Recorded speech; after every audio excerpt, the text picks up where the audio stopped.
Hello and welcome back to the Blockchain Report, where we discuss all things blockchain technology, digital assets, DeFi, NFTs, and much more. Today we'll be diving into some news, looking at the markets a little bit, and give you an update on Sam Bankman-Fried, FTX, and the whole shit show that is. But looking at Bitcoin, came in a couple days ago from when we last went live. Kind of had a little drop. We maintained, had a little spike up, but just kind of hanging out in this little zone. It's a value area high, value area low. Look at the daily. Daily still hanging out in this $2,000 range for the past few months or month and a half.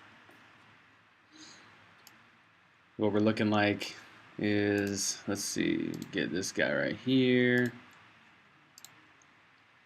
I don't like to use the wicks because it just puts a lot of scammy price action on the charts. So you want to get these candle bodies as good as you can get them. Let's see what this daily looking like. This laptop is a little rough. Actually, I'm gonna go off this high right here. Because that's a little weird right here. Don't you agree? It's a little too high. So we'll bring this down right here to this candle. Get a nice little... Yeah, and with this volume, man, it isn't promising. But we'll see. We'll see how next month shakes out. Ethereum's still in this god-awful downtrend. And Cardano, this is what I'm looking at. Cardano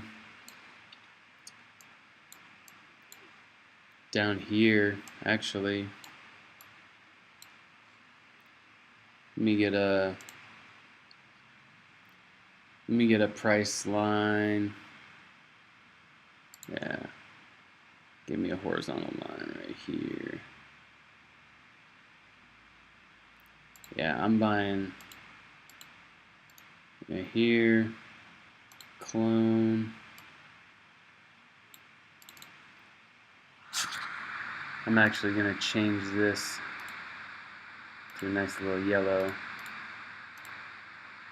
because that's where I like to re-up, get more. And we're close. Ultimately, well, maybe some right here.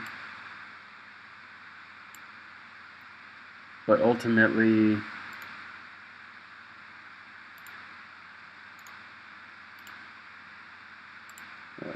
I'll just clone this. But if we can get this right here in this $10, woo! Shit, man. Or it's 10 cents. I'm sorry, $10. I'm tripping. Yeah. You see where that's where the major amount of volume is. Right at that 10, 11 cent area. I mean, look at this chart. Holy crap. Ooh. Yeah, it's just gonna keep dropping. But Cardano's a good one to keep an eye on. Matic's also had some news partnerships. They're just killing it. Matic's killing it. But still, everything. Still waiting on Bitcoin coming to that 10K. Waiting on it to come to this 10K. Oh, right here. So, not looking too great holding this flag right here. I don't know. Yeah, we'll just have to see how it all plays out. I really like optimism as a one of the layer twos. We got some other layer two news that is coming out or to talk about today with ZK Sync, but we'll get into that later. These layer twos shouldn't go under your radar. Oh, piece of hair in my face. We don't know as more big players in the layer two space come in. This will probably share more the market cap with those coins or with those projects, but we'll just have to see how optimism plays out in the layer 2 space overall because you got Arbitrum that's planning on making a launch next year.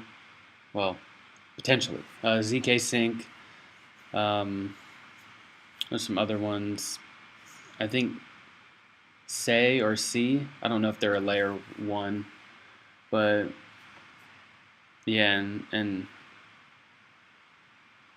Sue wallet or the Sue network, SUI. They're another one that will be making a launch next year. So a lot happening, a lot of building, and if it wasn't for this, we'd probably be a little bit higher. But it's all right. We need to take the pain while we're down.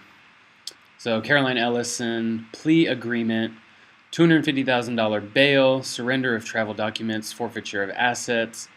The plea agreement would waive Ellison of any charges except criminal tax violations, provided she fully cooperates with the U.S. Attorney's Office. I mean, this just looks like scary.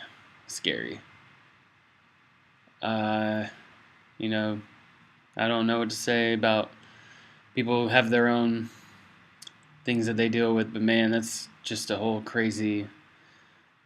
Like, if you find yourself in this kind of situation, man, or in a company that is doing shady shit, get out. Don't get involved anymore, or just remove yourself from that situation and notify someone. It's better to, I guess, be a snitch early, because it'll definitely help save people from losing fucking billions of dollars.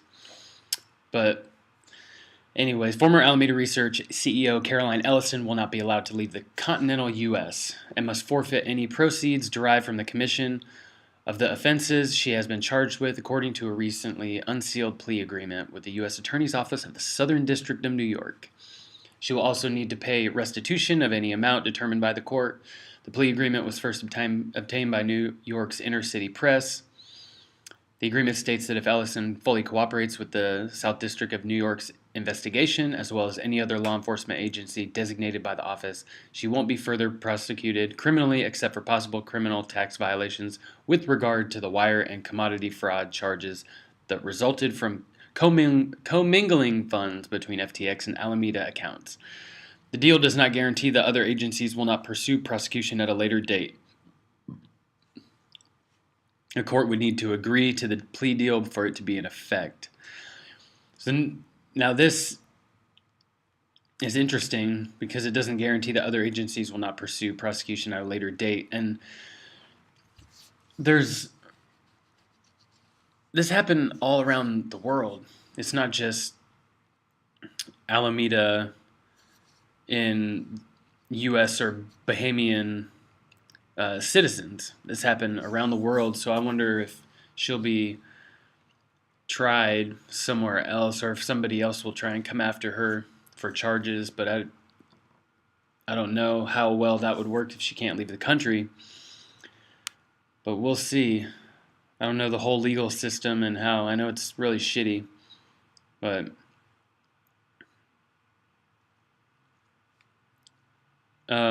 so she will be permitted bail provided she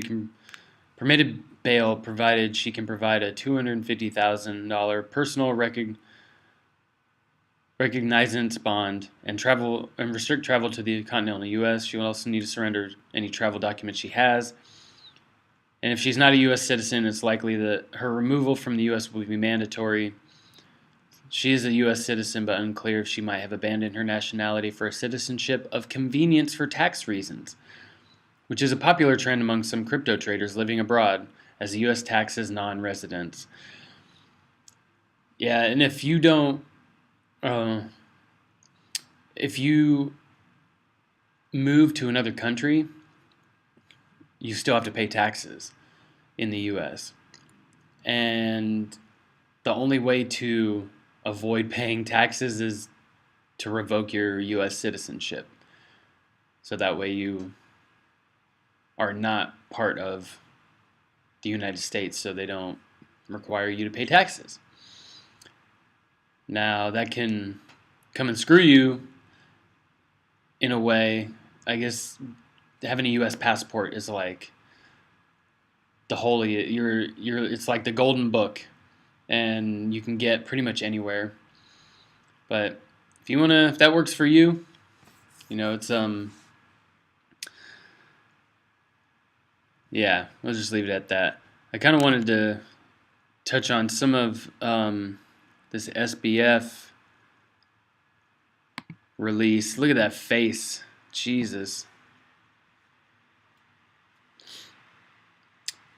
So he's being released on $250 million bail. About 100x on what his old girl is getting. It's a lot. 100 times more? Ooh, shit.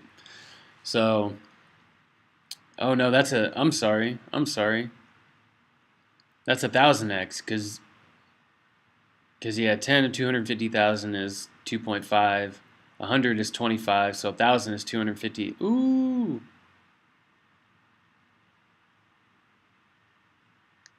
Dang. Yep, that sucks, man. So his first court appearance since being extradited from the Bahamas, the former CEO was told he can live with his parents on $250 million bail secured by their Palo Alto house. How in the hell do you have that much secured on their house? I want to know how much their house is. Jeez.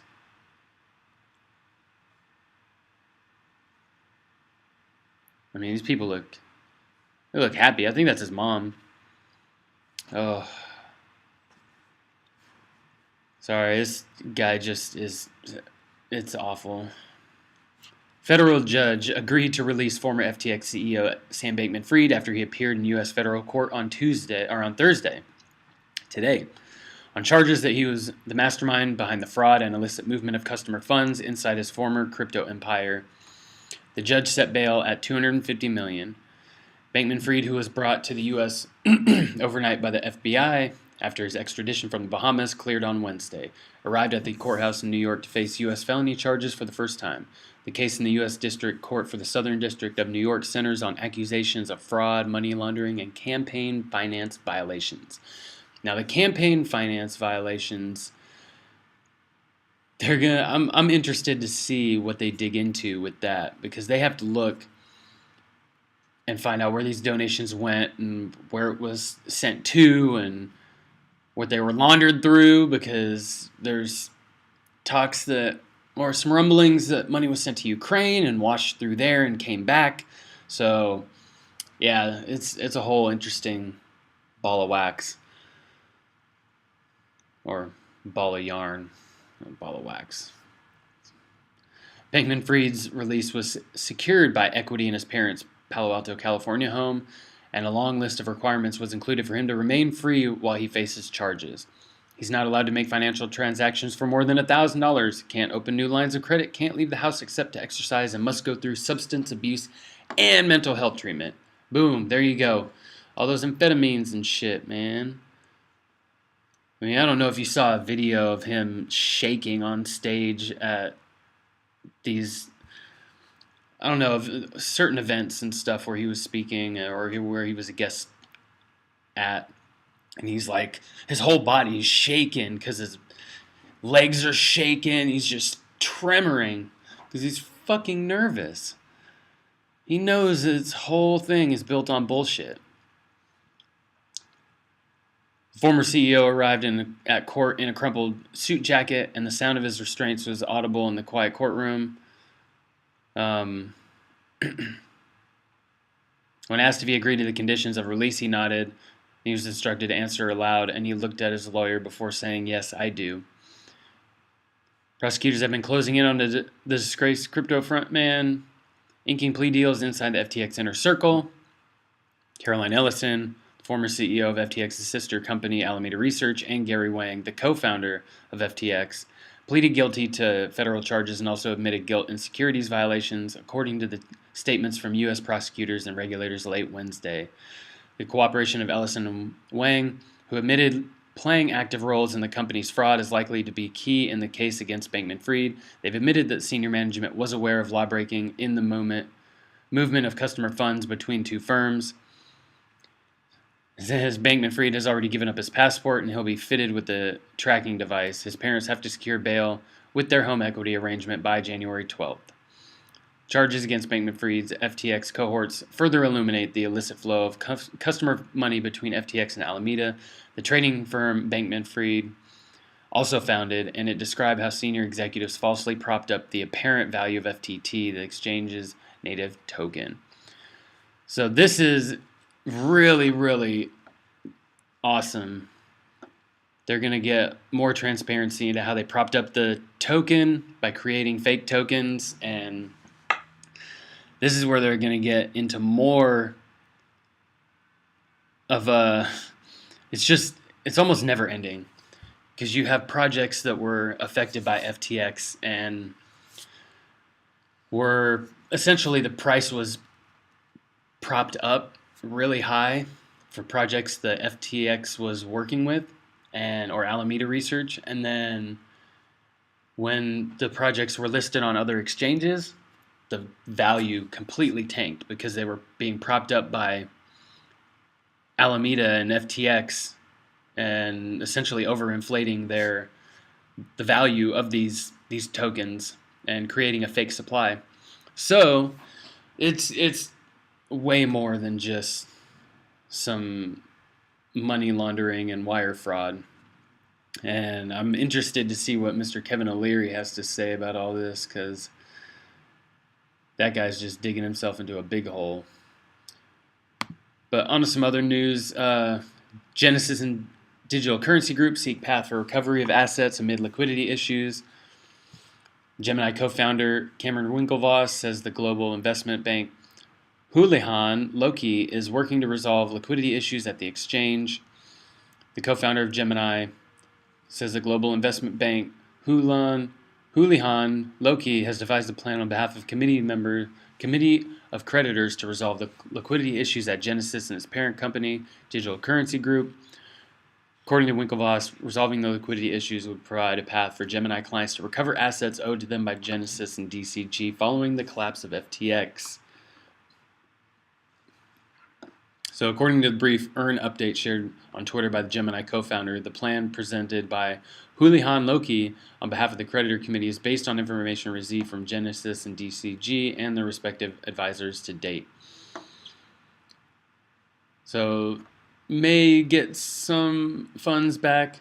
I think they've found like $1 billion in assets already from at FTX.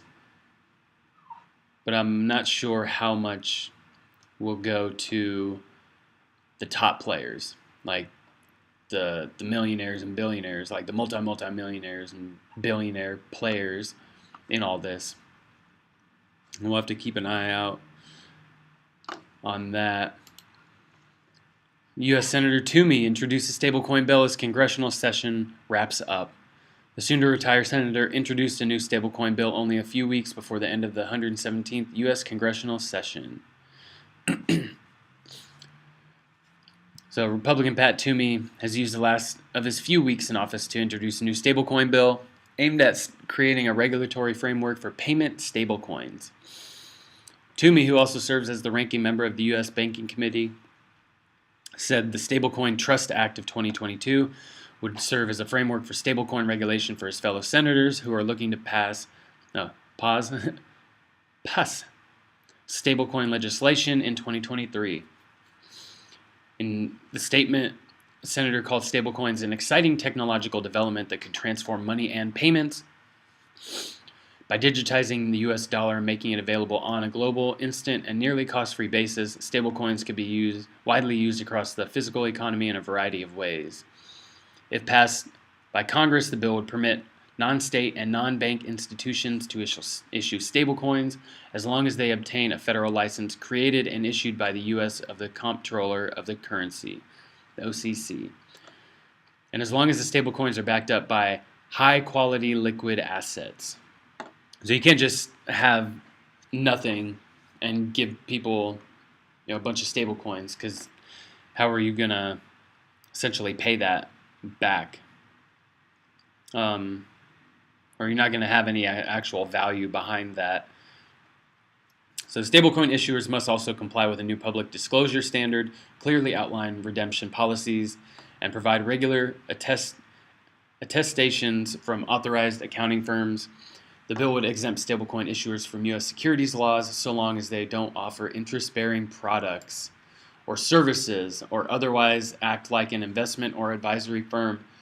So you're not going to see any more of these, at least not with centralized. Well, I don't know. I don't know how this would affect decentralized exchanges.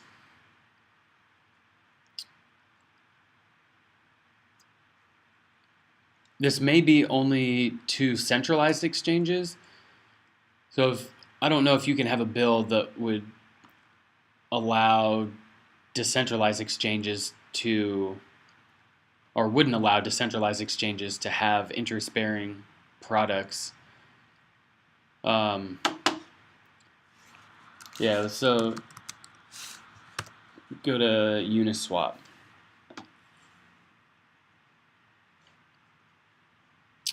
Or not Uniswap.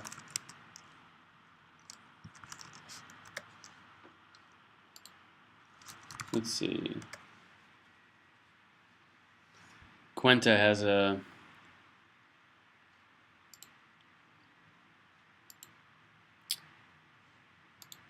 so this is a decentralized exchange, and you can stake. I don't know if it's stable coins or not, but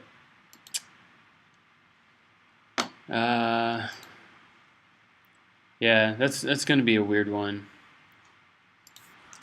Hold on, CoinGecko. Check out GMX. GMX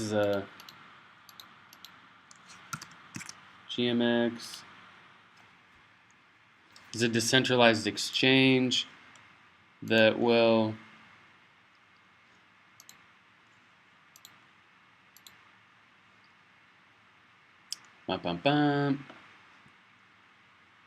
So they have an earn.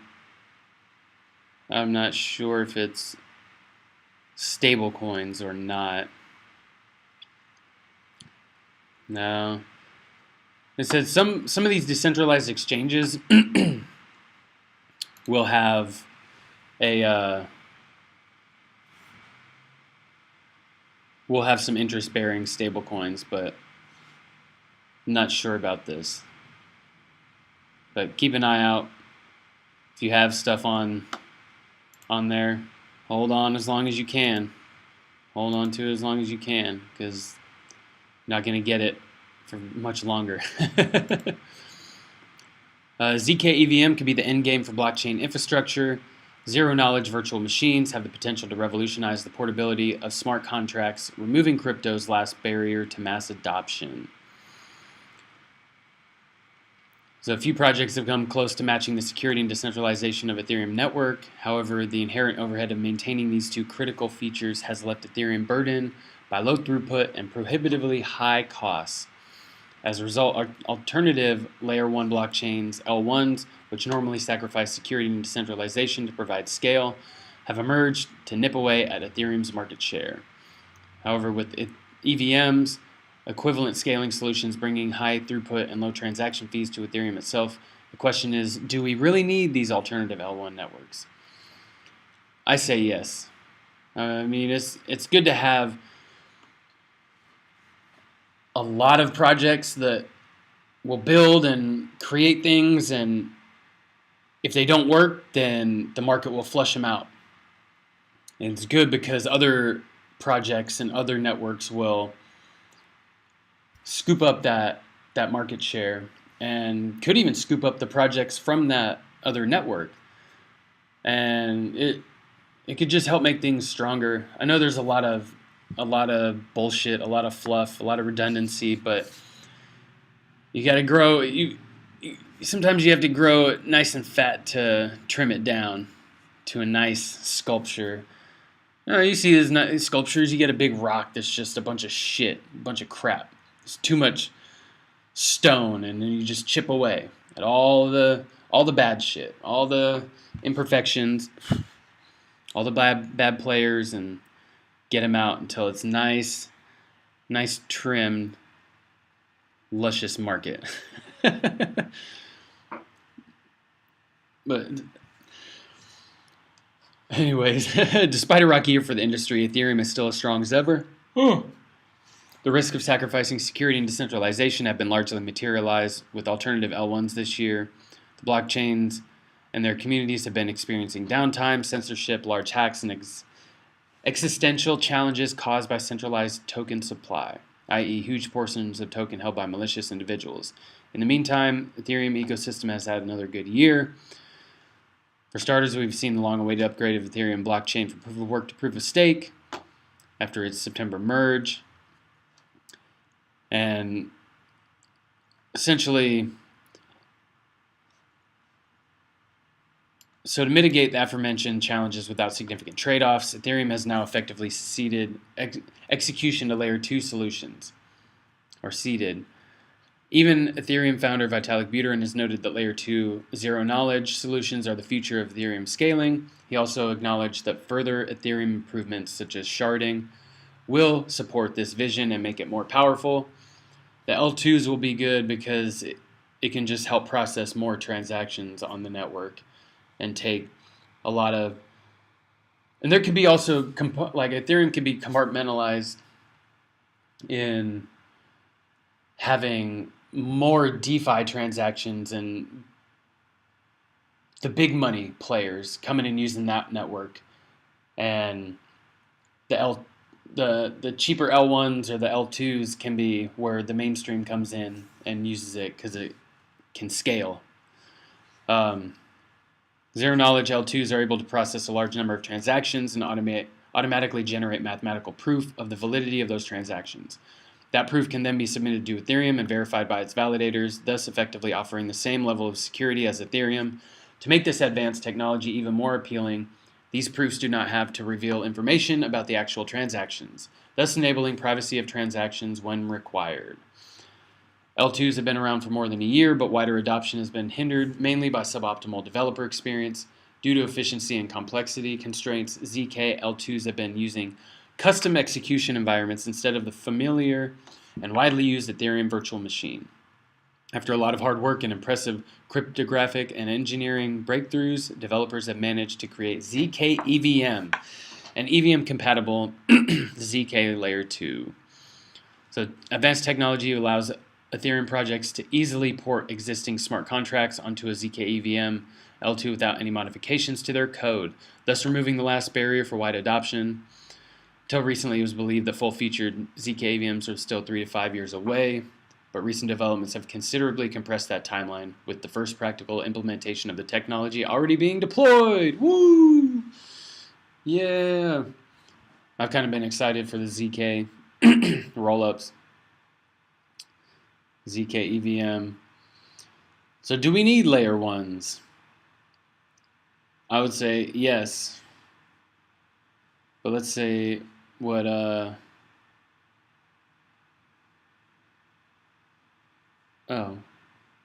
Mihailo. So Ethereum already has the vast majority of Web3 applications built on top of it. All other networks face a massive uphill battle if they hope to ever truly compete with that. Even with a perfect network that addresses all scaling and security issues while staying decentralized, any alternative L1s will still be trying to claw users away from an established solution that already works. Thanks to providing immense scaling possibilities, ZK EVMs can also be leveraged to redefine what's possible on Ethereum as a whole. Now, I think Ethereum is a target and can be threatened just as easily as other networks. I think this too big to fail doesn't necessarily apply here. You can have 60% of the people leave the network and just because of issues on the network, or they just don't use it as much.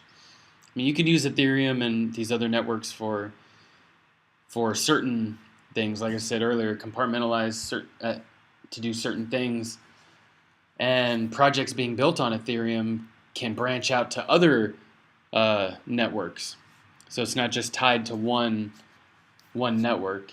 So, well, I don't think layer ones are going anywhere. We need a good, robust ecosystem for everything. And like I said, ETH isn't immune to having projects leave or having exchanges or platforms remove them, as is here. Crypto platform Paxful removes ETH from its marketplace. So they cite a number of concerns around the world's second largest cryptocurrency. Ray Youssef announced the move in a meeting, in a message to some 11.6 million users on the platform, which he shared on Twitter. We finally kicked Ethereum off our marketplace. 11.6 million humans safer, integrity over revenue, who's next? So he highlighted three major concerns around the Ethereum ecosystem that led to the marketplace removing ETH, citing Paxful's intent to maintain its integrity and efforts to combat economic apartheid around the world driven by fiat monetary systems. So essentially, Ethereum's switch from proof of work to proof of stake consensus was the first reason given for the move. He explained proof of work is the innovation that makes Bitcoin the only honest money there is, and that Ethereum's transition to POS, proof of stake, has turned ETH into a digital form of fiat. Yosef also criticized Ethereum for not being decentralized and cited the protocol's ability to allow the tokenization of assets as a driver of scams and fraud across the cryptocurrency ecosystem.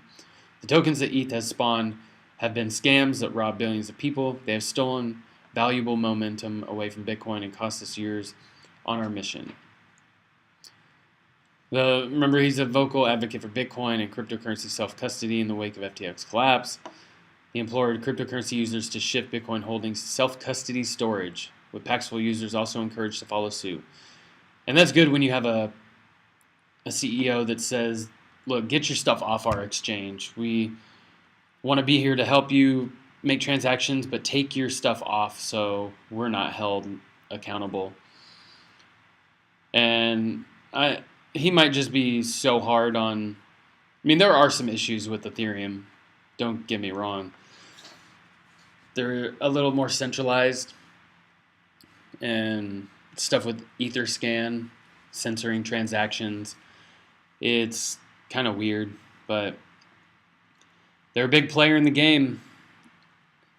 I'm just not sold on them as much anymore with many other players in the game. I mean, even at Cardano, you look at ADA, and when Ethereum was this price,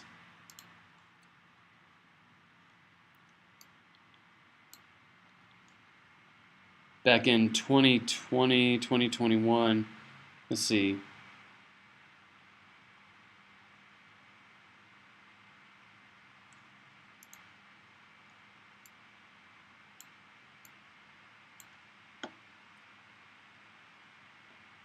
Yeah. Cardano is much lower. at this price than when ETH was and Bitcoin was at this price. Back in 20. Well, maybe, I don't know. Maybe it's lower. I think Cardano has a better. Cardano and Matic have better long-term profit potential as far as like making a better return on your investment than Bitcoin and Ethereum right now. Even though they are considered more secure, I just feel like the rate of return at the way where Bitcoin is, you can get a much better rate of return on Cardano. And shoot, I think even Gala, even though it's at a cent, oh man. But yeah, Cardano, definitely one of my top holders. A really cool thing I saw was on not just Uniswap allowing customers to buy cryptocurrency using credit and debit cards, but also what was it, JPEG Store. JPEG Store, you can buy, I'm just going to click one.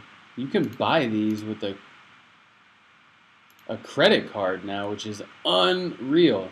Unreal. I'm just going to deactivate this test wallet. Yeah, I don't want to be connected. Okay. Yeah, so decentralized exchange Uniswap has partnered with fintech company MoonPay to allow users to buy cryptocurrency on its web app using debit cards, credit cards, and bank transfers. Bank transfer option is being rolled out for users within most U.S. states, Brazil, and UK, and single euro payments area, also known as SEPA. The announcement was made yesterday, or 2 days ago. On the 20th of December, they'll be able to convert fiat to crypto on the Ethereum mainnet, Polygon, Optimism, and Arbitrum in a matter of minutes. Woo! So that's really cool. Really cool. Yeah. DEXs are much safer than centralized exchanges because of their built-in user protection, self-custodial wallets, permissionless, immutable protocols, and transparent public ledger. So, they are safer, much safer. You can have somebody because you don't have anybody that's handling that money. It's all done by protocols and code that you would have to hack into, and they're not really easy to hack into. So it's much safer this way. But that's really awesome to see. And a few other little things before I get out of here. Payment giant PayPal will soon be integrating with crypto wallet MetaMask. MetaMask said that this integration will enable users to select PayPal as a payment method when buying Ether within the Web3 wallet, and the feature will be fully rolled out to US users in the coming weeks. And Visa recently released a proposal paper that outlines how it could collaborate with Ethereum to build automated auto payment contracts. It detailed how it can utilize account abstraction, which combines user accounts and smart contracts into one Ethereum account type. And Curve Finance announces plans to deploy on ZK Sync 2.0 mainnet in 2023, and will start development on ZK Sync as part of its fair onboarding alpha phase, which aims to provide projects the opportunity to test and audit the system. And our favorite network, Solana. Their DeFi protocol, Radium, was hacked with over 2.2 million worth of cryptocurrency stolen, which actually that's a really small number. According to Radium, the hacker used one of the protocol owner's private keys, so one of the owner's private keys, to take over its owner authority, which then used to drain its liquidity pools, and their token Ray dropped 8% to 16 cents as of press time, just minutes after the attack. So Ray, ooh, jeez, that's ugly. Oh no.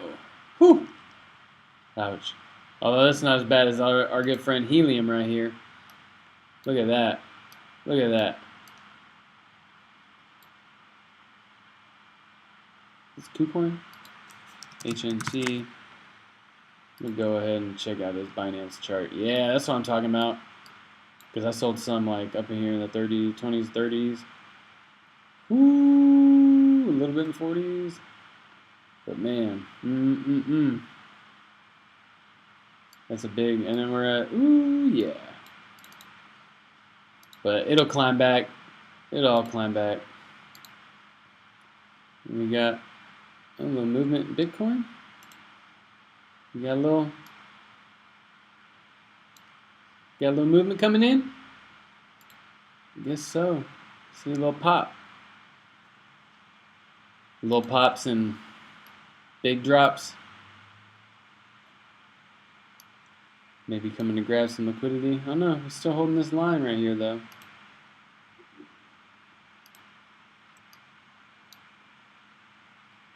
Maybe we're just soaking all this up. Or, yeah. I mean, still getting higher lows, or higher lows. Boom, boom, boom. But we'll see. We'll see how it goes. Tell you what, these are my top 3 looking at for long term. Damn, Cardano dropped hard. But it's the bear market. You gotta love it. And just accumulate. Just accumulate and be patient. And hang out with me. Even though the news isn't really exciting, it's still nice to be in the market, in the know, and understand what's going on with the tech. And that we are building. People are building. Things are happening. It's a slow, steady race. If you go up too fast, come crashing down hard. But with that being said, I appreciate y'all for hanging out with me today. Hope you enjoy this beautiful day wherever you are. Hope it's nice and sunny and cool and not too cold. But anyways, hope y'all have a wonderful day. Until next time, peace.